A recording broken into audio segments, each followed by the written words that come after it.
romantics. We have a couple of fabulous things on the docket today. We have an amazing interview with Reid, who is the author of Heated Rivalry that is getting made into a TV show at Crave. It is a steamy queer hockey romance, one of my favorites. She's such an amazing author, and we chat with her about the show, the books, everything, so make sure that you stick around for that. And we got dropped in our lap this week some of the biggest news that's ever happened. TS12, The Life of a Showgirl, is coming, so we're gonna talk about that. So Deb, let's dive into this, because oh my gosh, how did this even happen? You know what I cannot believe though is that this whole snowball started like 2 days ago. Like 3 days ago. Like, usually it takes a long, like there's a lot of like hinting and like playing around with our emotions, but now it was like oh gosh, simultaneously it feels like Taylor Nation and New Heights podcast gave us two massive Easter eggs at the same time, and then suddenly that night there was a countdown, and the next day, like, so everything just happened, and I'm still catching my breath. Oh yeah, it feels like I haven't thought about anything else in 3 days. Like, it's been the only thing on my brain, which is understandable, but yeah, it was absolutely nuts. So we can roll it back all the way to that. So New Heights posted that they were going to have a surprise guest. They were coming back early. This was not a thing that they had necessarily told their audience about. And a silhouette of somebody who looked a heck of a lot like Taylor. Please. So much. And then Taylor Nation posted 12 photos of Taylor in orange, including one with Sabrina Carpenter.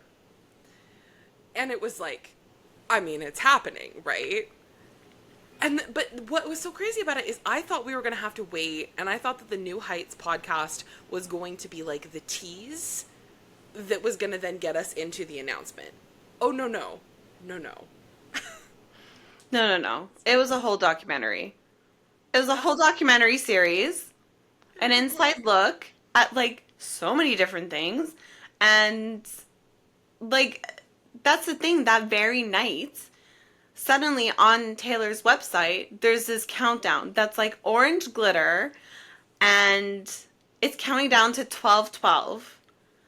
So, right in the middle of the night, Eastern time, 12:12, and it's like, this just happened this morning, and suddenly, what's this countdown for? Is it for merch? Is it, like, what, you know, what else could it have, like, it couldn't have been anything else. It felt like it was going to be, oh gosh, I don't even know what I thought. I don't even know what I was thinking, because I saw it and it was like 10 o'clock, and I was like, and I messaged you, and I was like, yes, I have to sleep, and I set an alarm. I was so delirious. Like, I can't even compute what was going through my mind.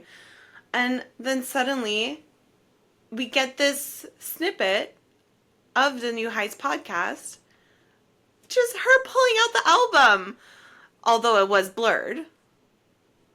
But still, we knew what to expect once the podcast dropped. She gave us the title of the album. So, like, what more was to come in the podcast? Like, I could not have foreseen this at all. No, it was totally insane. And it was just, all of a sudden, it was like,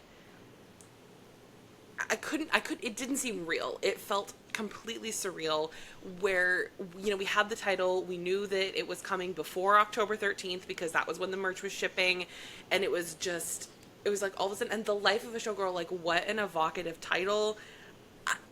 Immediately, I literally had to hop on a live stream so that I could have other Swifties around me, because I was like, I can't deal with this by myself. I can't emotionally, like, self-soothe.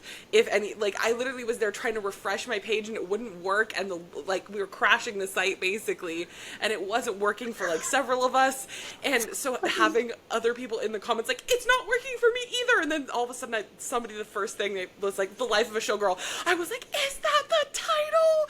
And it was so insane, and so it was nice to have that community aspect. It's so funny because I popped onto your live and you're like, Deb, you're here. And you were like, what do you know? And I was like, I don't know anything. Oh my gosh, Can't yeah. do It was this. absolutely manic. Like, Yeah. It's just pure chaos. But like, isn't that just the best part though of being part of a fandom? It's going through these crazy emotions together. Like I love that. And what a moment. And you're so funny. Like it wasn't loading, it was crashing. I'm like, sounds like Cass. That sounds about right. that's so true. Technology hates me. Universally, it hates me. It's fine. I don't even know.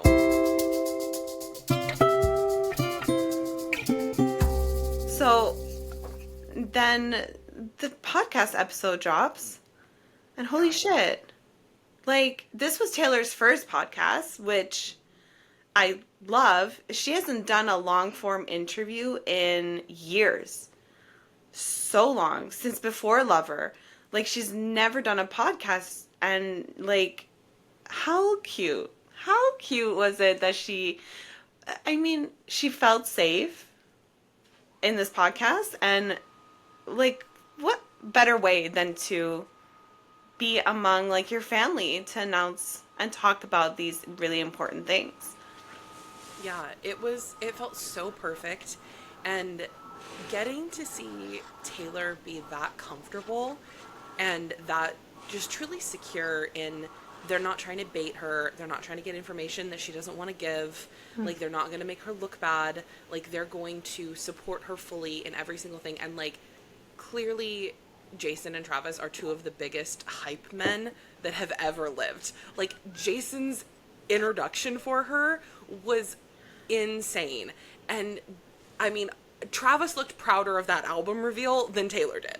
Like, they're so amazing and so there for her, and just seeing that was incredibly beautiful. It was so cute, and it was so funny when Jason did that intro. I was like, Cass, you gotta liven up the intros over here. Let's Yeah, go. no kidding. I need to scream a lot more. It's so funny when he's like, I'm cramping, I'm cramping. I was like, oh god, it was so funny, and honestly, ugh, yeah, it was just so cute with like the confetti, and he was just like, he's been waiting for this moment to talk about like this album and this whole like journey she's been on since the end of the Eras tour. And like, the episode was so sweet and emotional to begin with because she jumped right into like explaining the whole situation with her masters. And oh gosh, I was getting emotional watching her get emotional, and it's just so beautiful that she opened up to us that way. And I think it just really, anybody who might have been like on the fence or like not really like a fan of hers, like I think they got it. They're like, oh, she's a real person, and this whole situation was significantly impactful, and it just, yeah, she just leveled with us. Not that she ever like held back, but like it just felt like, okay, we really got a really good inside look at what she went through. Yeah, and I have seen that several people have had that sentiment of like this made them Swifties. And because it's like, how do you not. I think like through the Eras tour, she became almost this like mythic figure, right? Because she's doing these incredible shows and she's doing all of these feats. And like, I love Travis insisting she is an athlete over and over again because she like is. Yeah. And just that she was doing all of this, and the highest grossing tour of all time, all of these things, it was so easy to put her on this pedestal and be like, she's this otherworldly figure. And that she comes on this podcast with the man that she loves and just talks to us and talks about real life experiences that, even though none of us have ever like had our masters taken from us, we know what it feels like to be out of control of what you love and like a thing that you have created or whatever. Like that is a familiar feeling. And I think that's why Taylor as a person, but Taylor as a musician as well, relates so beautifully to people, because the emotions are universal even if the circumstances are different. And she taps into that so well. And it was just beautiful to hear her talk about it. And yeah, I got so emotional. It was amazing. Yeah. That's so well said. Like, I have no notes. That's exactly on the nose, and it's yeah.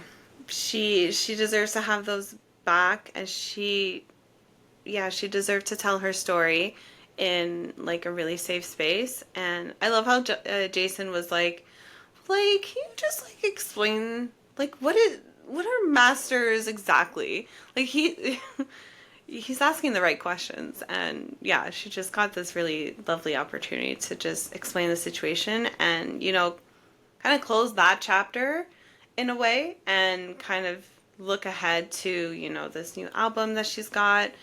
And it's just so exciting that like not only did we see the album cover, but we also got a date, October 3rd. That's very soon. And boy, am I excited.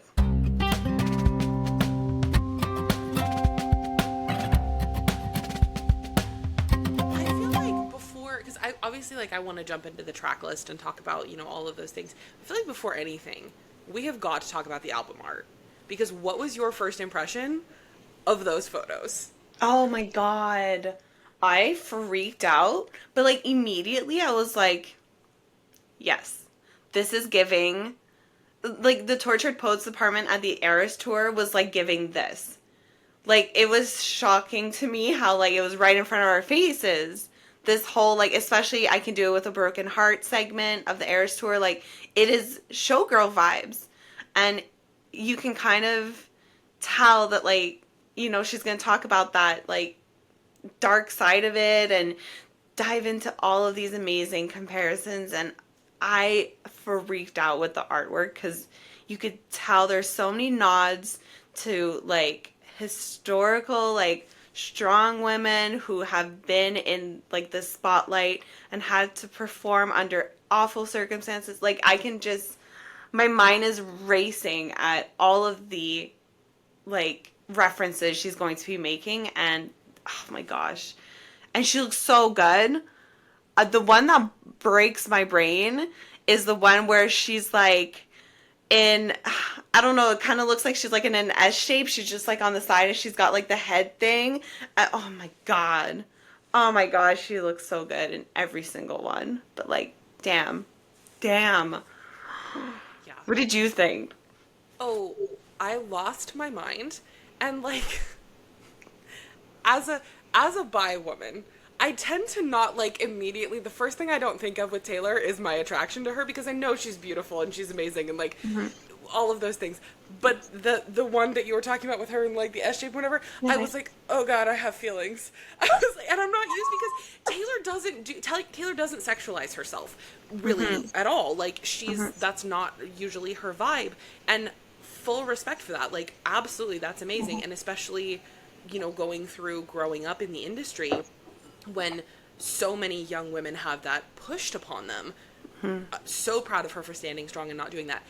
Also, so proud of her for now at 35 years old being like, hey, I'm ready. I feel in the right headspace. I feel in the right relationship. I feel in the right all of those things to be like, this is what I got going on. And she's clearly embracing her sexuality. Interestingly, I wonder if like her relationship with Sabrina Carpenter has had something to do with that. And seeing Sabrina be so empowered and so capable of embracing her sexuality and still being a very serious artist that people love and who does very well and is very successful, I feel like that goes with it. And so I'm obsessed with this more like sexy version of Taylor because it's so on her own terms, and that's all that matters. And she's stunning, and the confidence that she wears is perfection. Oh my gosh, yes to all of that. And I love the Sabrina Carpenter reference. Like, I could totally see that. And it's just like giving, oh my gosh, I'm just suddenly having this like vision of like Moulin Rouge, the movie. I'm like praying now suddenly with all my might that there's going to be some like Satine references. Oh my gosh. Yeah, I love the empowerment that she's got in this whole vision board. Super sexy, and yeah, women supporting women in this and like being their true self. Like, let's go. I Oh my gosh, I can't wait. And speaking of Sabrina Carpenter being on the album too, Bless, are we gonna survive that? Who knows? But oh gosh.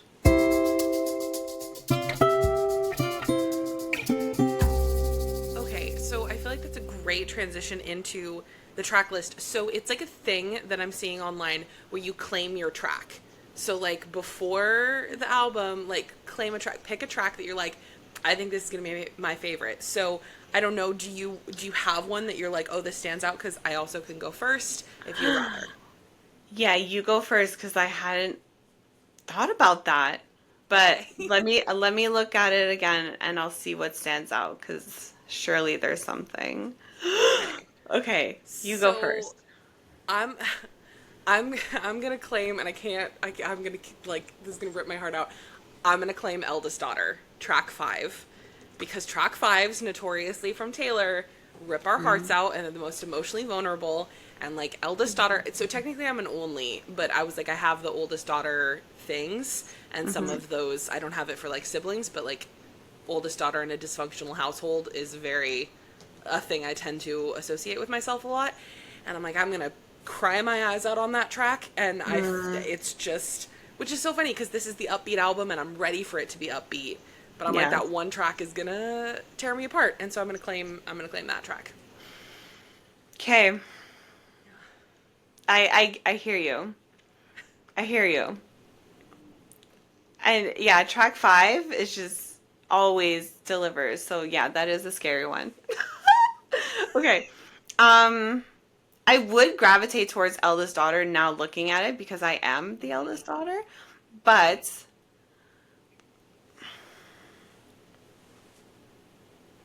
there's two. Okay, go for it. Uh, Elizabeth Taylor is like yelling at me. Is yelling at me.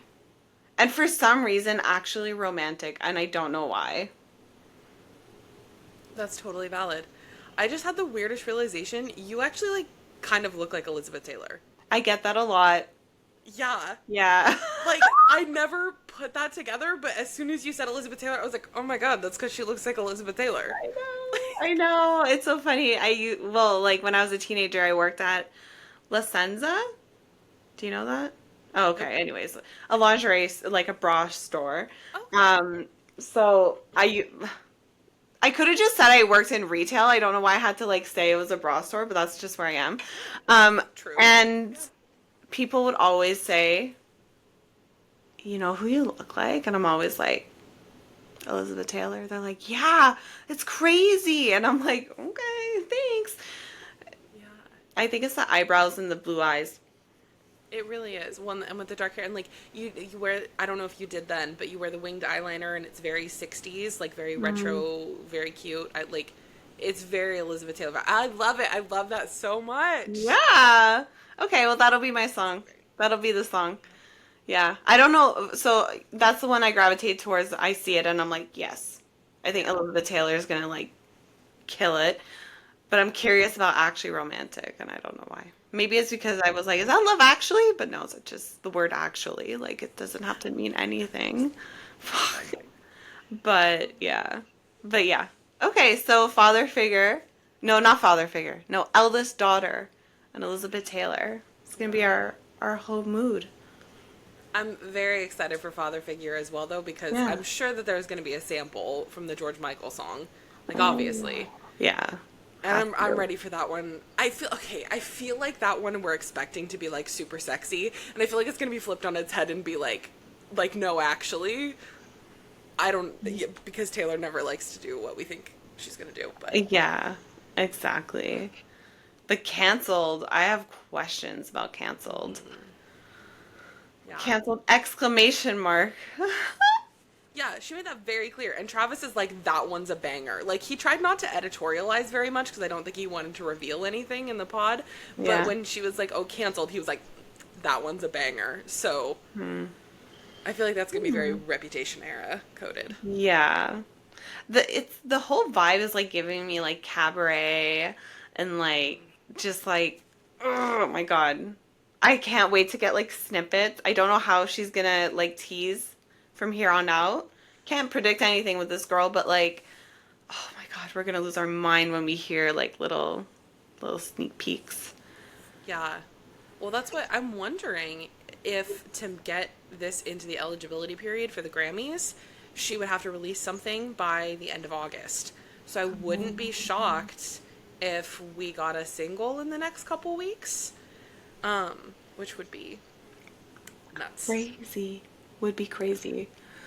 Yeah. Oh my gosh. I'm so happy that we finally have news though.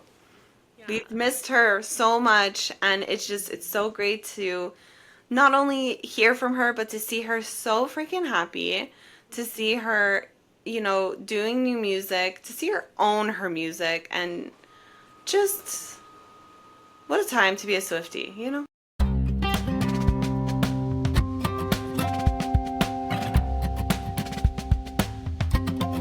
feel like it's such an interesting thing too, where she, announcing it on New Heights and connecting it so much with Travis. And, like, obviously, Travis is traveling around Europe with her as she's writing this album. I mean, they talked about that they're on this vacation, they're going all these places, and she's running back and forth between Sweden and her shows to make this album.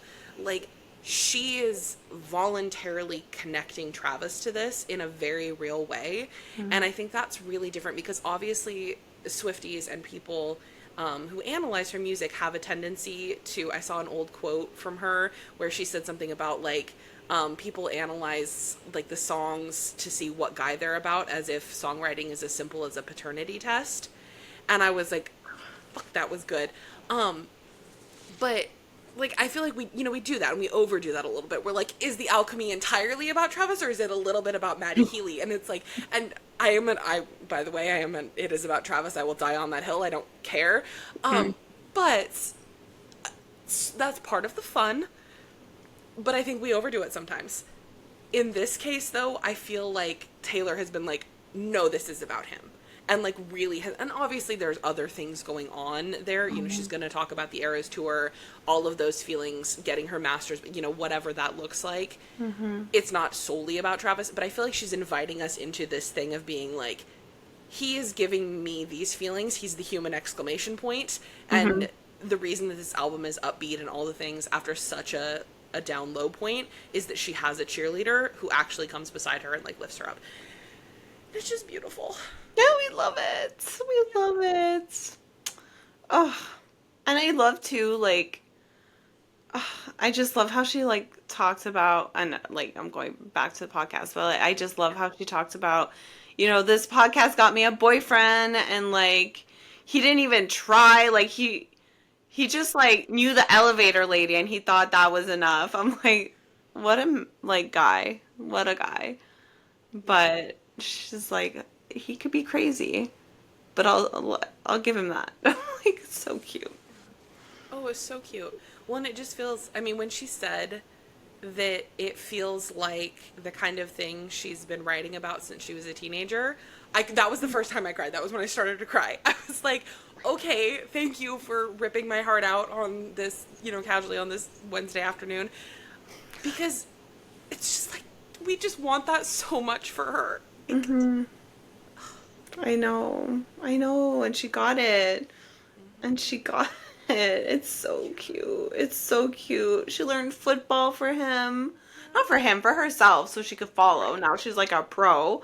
I'm like, ugh, everything is just, all the stars are aligned, and I love getting like an inside look at the love story.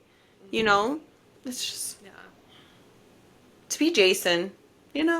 Jason was just the third wheel, and he was probably so happy to be it. It's like, yeah, I'm here to moderate. You guys are fine. Like, when Jason got a little emotional when Taylor was talking about how awesome Travis is. So I was thinking so much about that because Travis is, constantly propping Taylor up, as he should. And, he's like, she's an athlete. She's so amazing. When she gets on the stage, she's mesmerizing, like all of this stuff.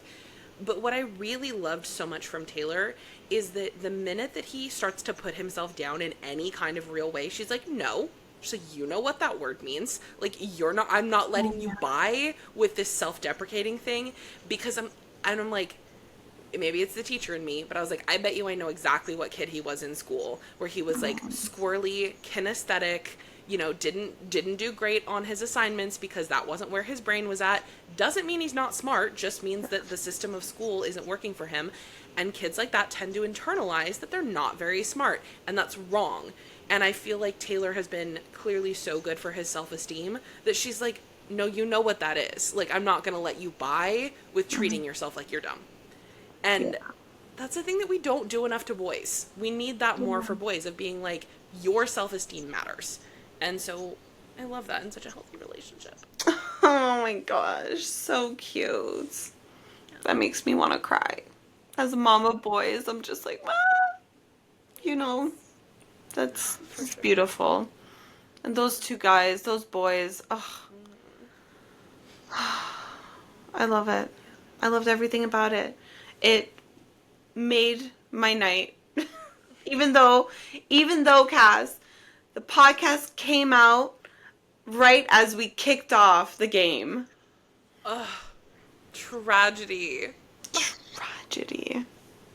Pure tragedy. My friend texted me, though. She's like, October 3rd. She sent me a snapshot, and I was like, thank you so much. Okay, gotta work. But, like, on my drive home, I listened to the podcast, so I was like, perfect. But, yeah, the timing was unfortunate, to say the least. Yeah, that's a rough one. Mm-hmm. And to know that there's information out there that you want that you can't access yet is extremely difficult. So, kudos on your patience.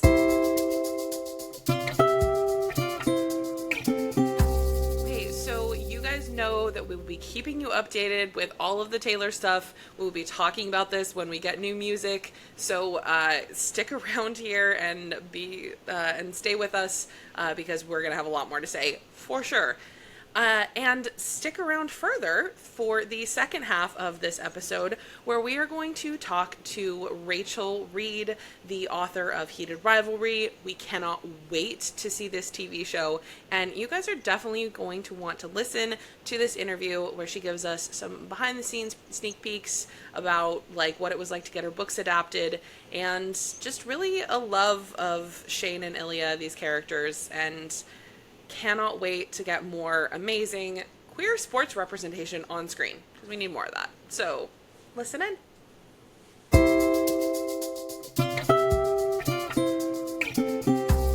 Well, we are so excited to be joined today by Rachel Reid, who is a USA Today best-selling romance author, one of my faves, by the way. She has written the Game Changers series. Her novel Heated Rivalry is currently being made into a TV series with Crave. Rachel, thank you so much for joining us today. Thank you for having me. So I'll just dive in with a first question. How did you get started writing, and when did you know like you wanted to be a writer?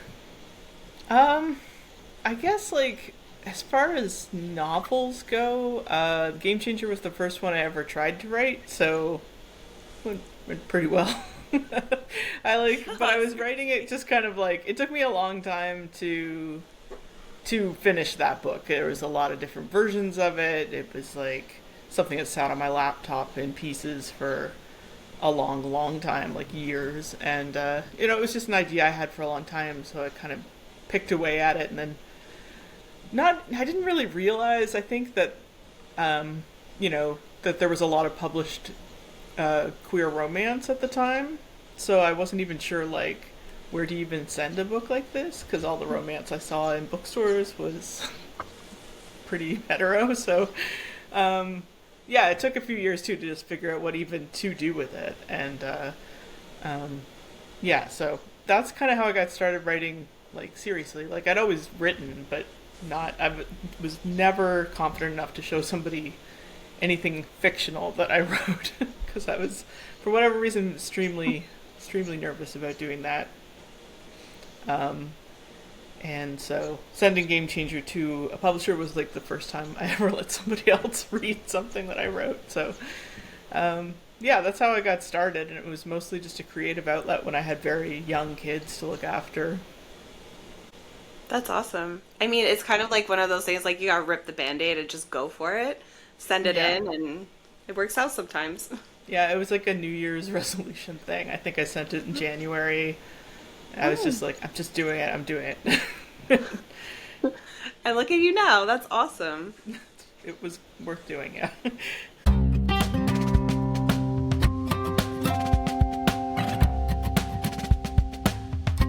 So, you're obviously a lifelong hockey fan.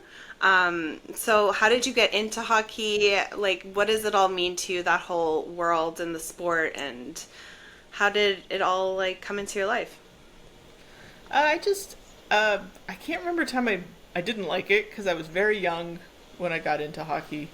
Um, and I just fell in love with it really quickly. Just loved everything about it as like a young kid. Um, I just wanted to I memorized every team's roster and everything about every player. Like I just was like really into just knowing as much as possible. And I don't know. I kept that up for a long time, and then I kind of fell out of love with hockey for a while as an adult because of a lot of bad things that Yeah. hockey has done, and kind of then got back into it, and I do have like a real roller coaster relationship with hockey, but yeah, it's just something I've always really loved and kind of like spent too much time with and too much money on, and I just wanted to like balance it because there's also so many things about hockey, men's hockey in particular, that that broke my heart, and I wanted to to kind of use the books as a way of getting some of those feelings out. Yeah. Well, you being like native to Halifax, Nova Scotia, like which team were you rooting for back then? Which team do you support now? Montreal all the way. I was just like, I really loved Patrick Waugh when I was a little kid, so, you know, and he was, at his, he was still pretty new in the league, so, you know, I got to see like his whole career, so that was like a big deal for me, and that was pretty much the reason I chose Montreal, but it's also geographically one of the Right. closest teams to Halifax, which isn't saying Yeah. much because we're far away from all of them, but That's fair. Usually people that I come across who are from Nova Scotia, they're like Sidney Crosby fans. yeah, there's been a lot of that too. Most people here, I'd say, are Maple Leaf fans, and with Montreal being a pretty close second. A lot of Boston fans here too, Fair enough. like my dad. Oh, there you go. That must be it. That's a heated rivalry for sure. Yeah, it is. Yeah, I really disappointed him. Oh, that's okay.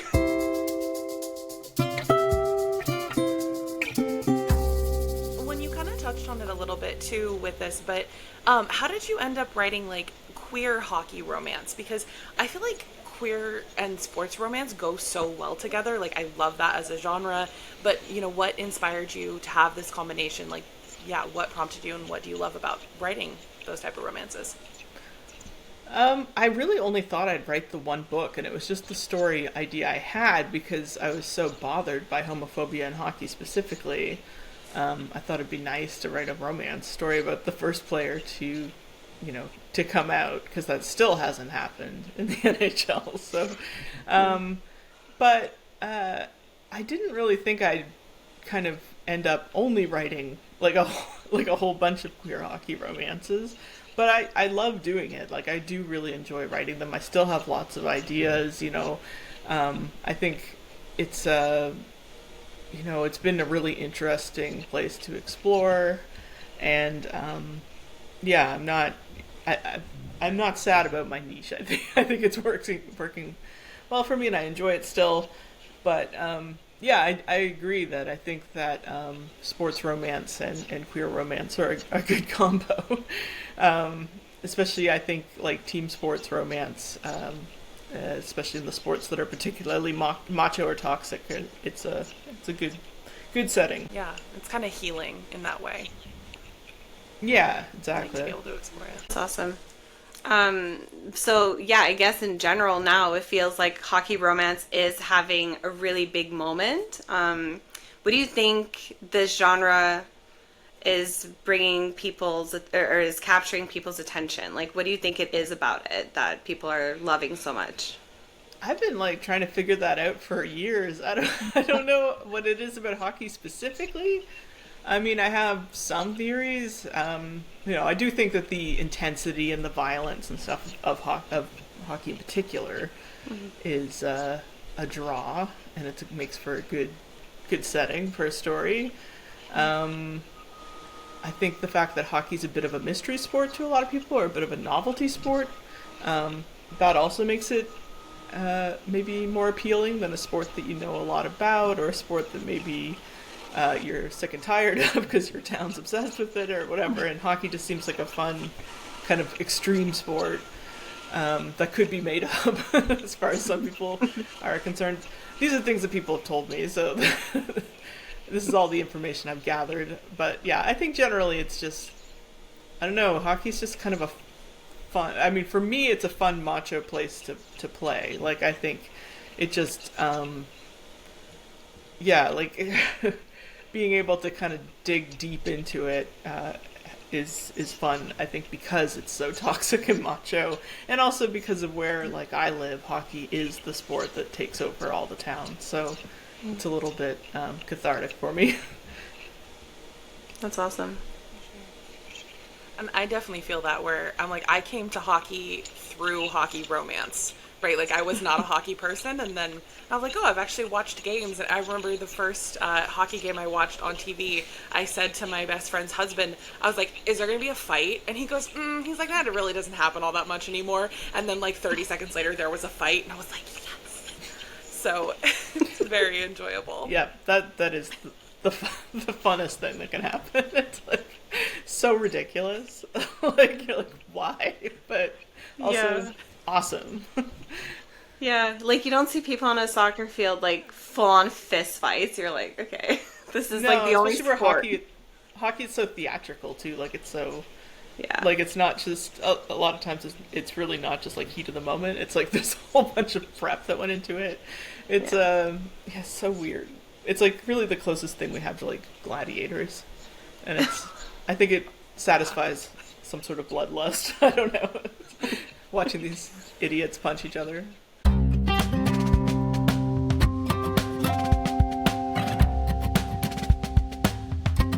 Well, moving specifically into Heated Rivalry, which is the second in your Game Changer series, it's getting turned into a TV show. So first off, congratulations. That's amazing. So exciting. Thank and you. also, how did that happen? Like, tell us. I don't know. One day things were normal, and then next there was going to be a television show of Heated Rivalry, which seemed impossible to me. Like, for years, like, people have been saying, like, oh, it'd be great if that was a movie or a TV show. And I was like, yeah, but I mean, it's not filmable. Like, I was like, if I'd have to rewrite the whole thing for that to be filmable.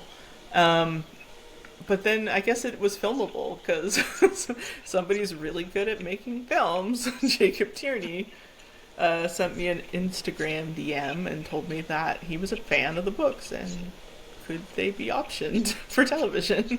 And that was how it started. And yeah, I knew since he was really taking this on as kind of a passion project, it was probably going to happen because he's a pretty big deal. So, it's been amazing. It's been, I've learned a lot of things, and it's just been interesting, just kind of professionally, but also surreal and awesome and incredible and really, really satisfying because it's going to be so good.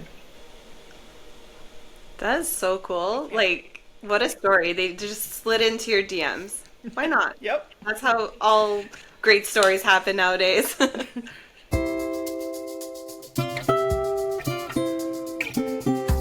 Well, what's really exciting is that Heated Rivalry has the fabulous Connor Story as Ilya and Hudson Williams as Shane.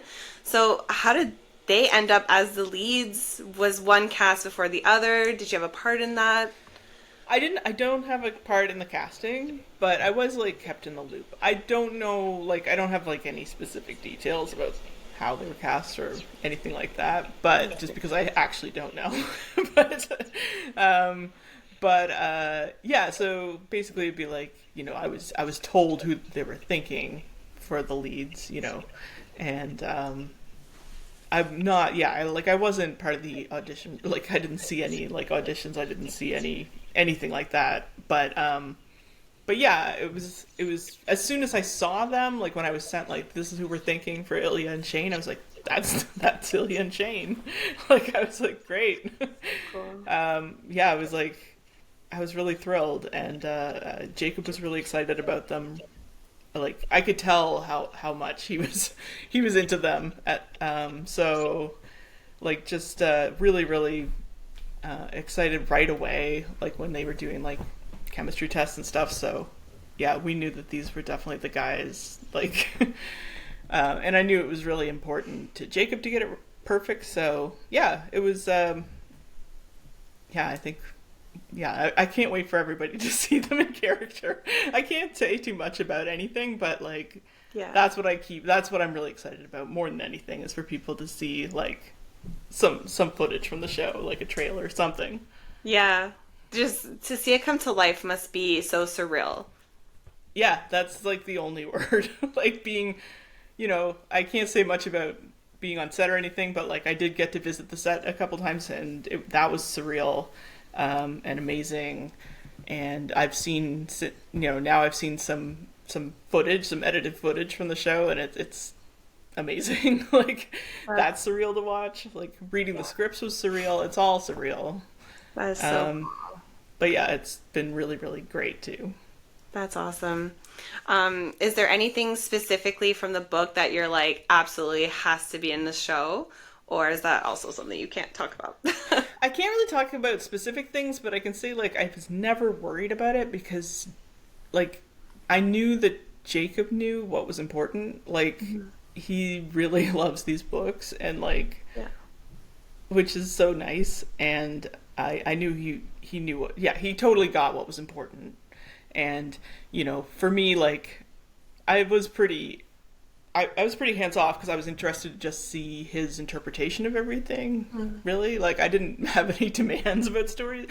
I mean, there were things that like if they were cut, I would have been not happy about, but there was no chance of them being cut. So it wasn't like the things that I think are important, he also thinks are important. So I didn't have to worry about that at all. And when I read the scripts, I was really really happy. Like the no notes really. Like No notes. That's good. Just thrilled. Yeah.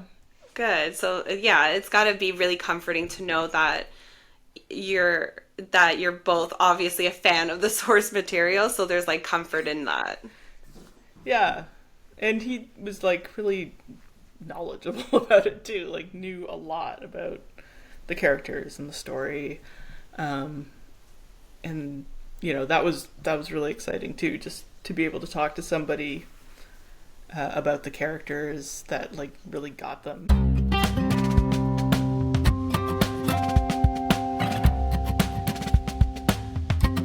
Heated Rivalry also has a follow-up novel in the long game. So what made you want to return to Ilya and Shane to tell more of their story?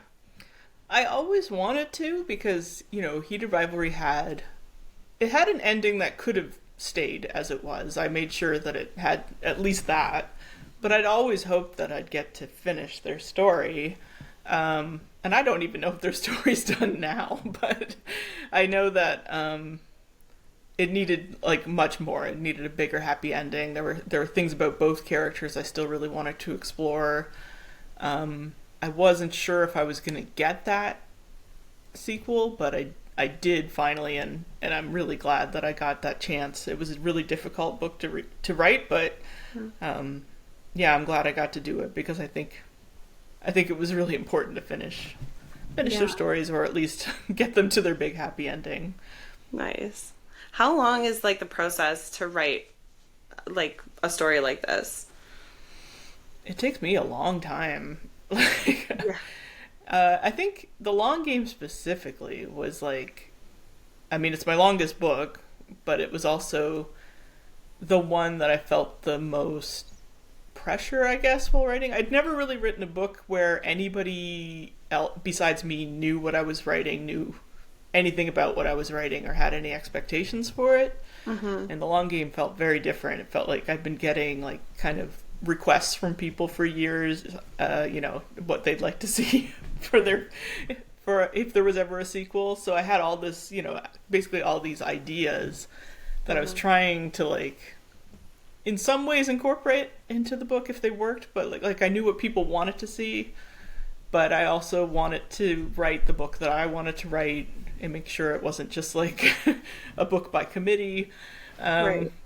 And I knew I couldn't please everyone, but so I think it was challenging in a way that I think if I was gonna write another sequel, like if I had another book like that where I was writing something where people had strong ideas or opinions about it, I'd probably keep it a secret for a while, because that was what I learned from that. Because it was a lot of input, and it made it just kind of made it a little bit, I guess, a little bit stressful, and maybe a little bit challenging to kind of just block out everything and write what I had in my head.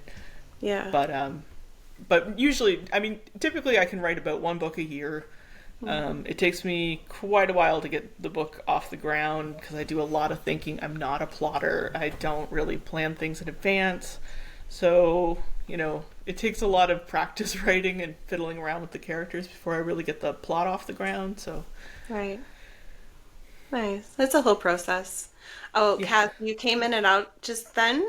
We were just talking about the long game. Oh, fabulous.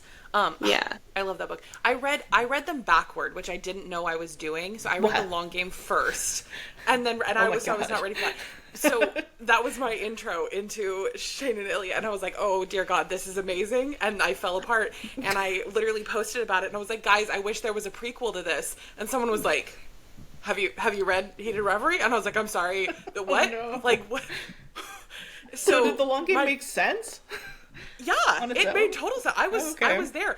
I just kept being like, I'm like, can I not? I was like, I need the scene of them as like rookies in the locker room. I was like, I need this. And then someone handed it to me on a silver platter and was like, hey, that scene exists. And I was like, It's exactly thank that. you. Yeah. Exactly.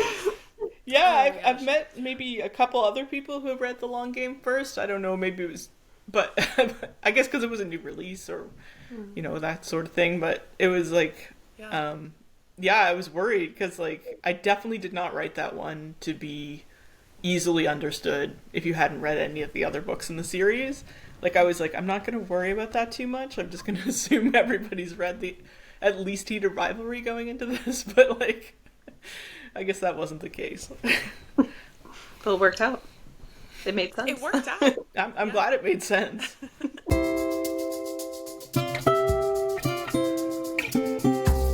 How has it felt just overall, seeing like your story, your characters, everything come to life? Has anything been like particularly awesome, weird in your experience with like adaptation?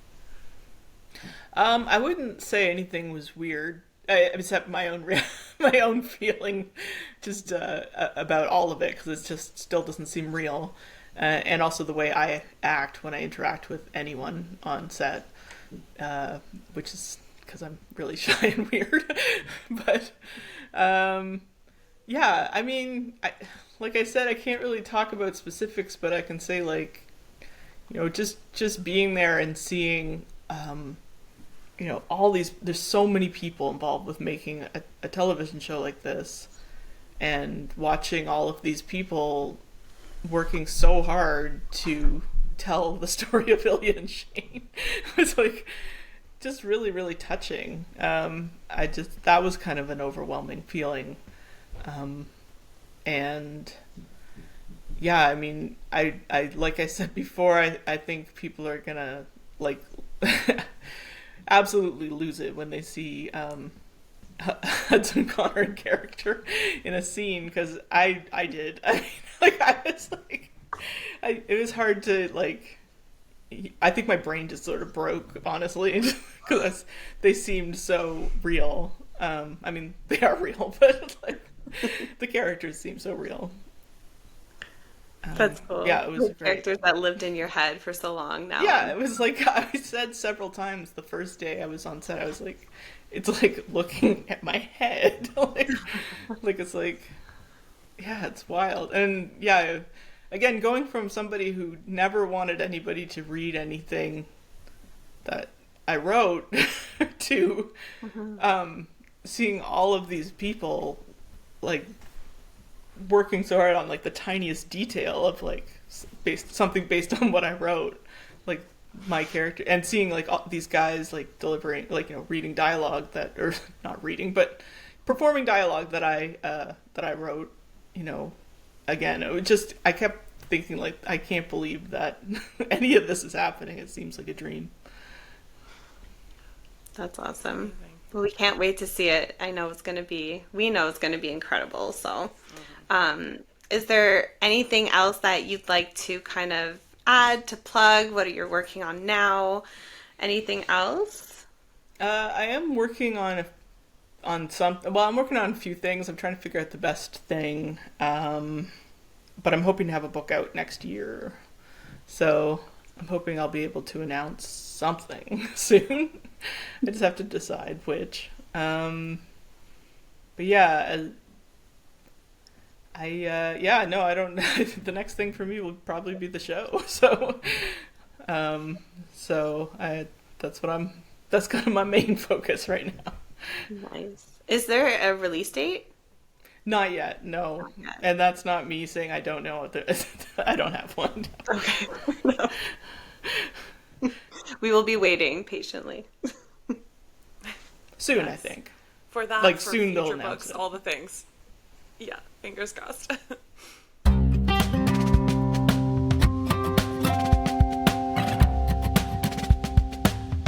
do just have to fangirl for a second because I was like back on when we talked about the casting. I had the same experience, I think, of like everybody when I saw them. I was like, oh, that's them. Those are the people out of my head. Yeah. And I guess just to tell everybody, like, go read these books, watch this show when it comes out, because I already am just in love.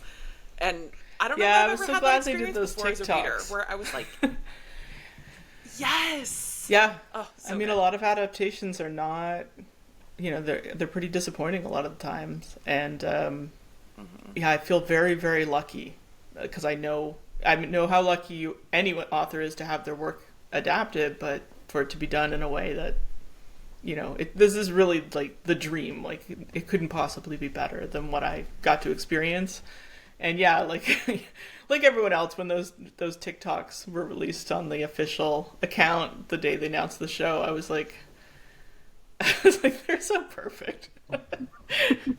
And I was just really glad that they did those, because it made my job a lot easier, because I was like, okay, my job is to convince everyone that this show is going to be good and that they've cast the right guys for these characters and that they're going to be great. And then it was like, I felt like those TikToks just did that for me.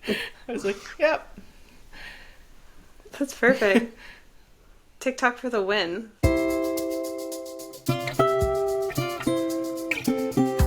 So that was our interview with Rachel Reid. She was so lovely to chat with. We can't wait to see how everything plays out on the screen with her amazing story, A Heated Rivalry. And next week, we are finally going to be diving into the first 3 episodes of Blood of My Blood. It's a wild ride. I can't believe it's just going to be 3 episodes that we will be breaking down, but we will dive into all of the amazing details of episodes 1 to 3 of Blood of My Blood next week.